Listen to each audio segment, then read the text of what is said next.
నువ్వు వస్తే ఏంటి మా వాళ్ళు ఏం మాట్లాడట్లేదు అనే ఒక ఉంటది కదా. సో మీరు ఎందుకు ఎక్కడన్నా ఎందుకు జంకుతున్నారో లేదా ఎందుకు ఆగుతున్నారు? ఆయన వచ్చి మిమ్మల్ని గవర్నమెంట్ని చికాకు పరుస్తున్నాడు కదా.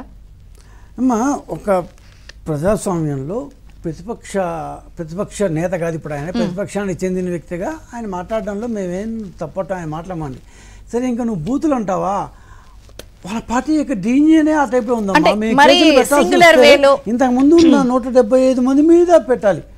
దాన్ని కొడాలని మీద ఇప్పుడు కనీసం ఒక 4-5 వేల కేసులు పెట్టాలి. ప్రతిరోజు ఆయన మాటలు చూస్తుంటే దాన్ని ఏమంటారు, వంశీ మీద అయితే ఎన్ని కేసులు పెట్టాలి, ఇట్లా ప్రతి ఒక్కరి మీద కేసులు పెట్టాలి.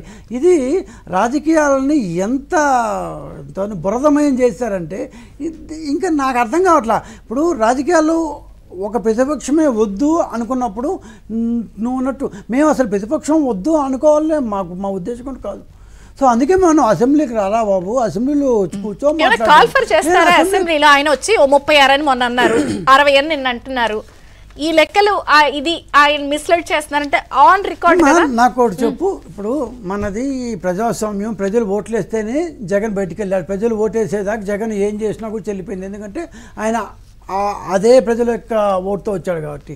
సో అదే ఇంత 11 సీట్లు ఇచ్చి ఇంత ఘోరంగా జగన్ ఓడిచ్చిన 61% మంది ప్రజలు ఇవంతా చూడంటావా? చూస్తుంటారు గ్యారంటీగా. వాళ్ళు చూస్తున్నాం ఏంది ఇటు మాట్లాడుతున్నాడు, ఈ పిచ్చేట్లేంటి, ఈ యొక్క తప్పుడు మాటలేంటి, ఈ సోకాల సంప్రదాయం, ఈ పద్ధతులేంటి. అవునమ్మా, ఇప్పుడు ఆయన ఓడిపోయిందే అందువల్ల, ఇంకా ఆయనకు బుద్ధి రాకపోతే దానికి మనం ఏం చేస్తాం? సో అట్లే మాట్లాడుతున్నాడు. ఆయన ఓడిపోయింది లేదమ్మా. ఇప్పుడు దానికి ఒకడు దీన్ని ఇంకో రకంగా చూడు. ఇప్పుడు మా ఎక్కడలో కొంత ఏంది వాళ్ళని లోపలేసేయాలి, వాళ్ళని కేసులు పెట్టాలి ఉంటుంది. ఇప్పుడు చూడు, జోగి రమేష్ ఎక్స్ మంత్రి, ఇందాక నేను చెప్పా, పరారీలో ఉన్నాడు. ఎక్కడ దాక్కున్నావు కూడా తెలీదు. కొడుకు మొన్నటిదాకా జైల్లో ఉన్నాడు, ఆయన తండ్రి పరారీలో ఉన్నాడు.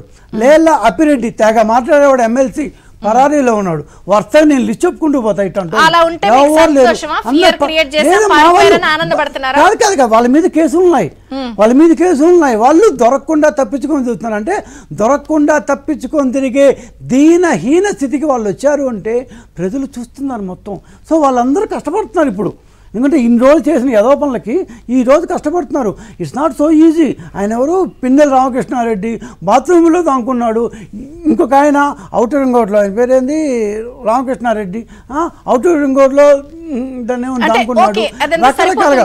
సో ప్రతి ఒక్కరు అమ్మా ఇక్కడ నాకు సరిపోతుందంటే నేనే వాళ్ళు టార్గెట్ చేయట్లేదు. వాళ్ళు చేసిన దానికి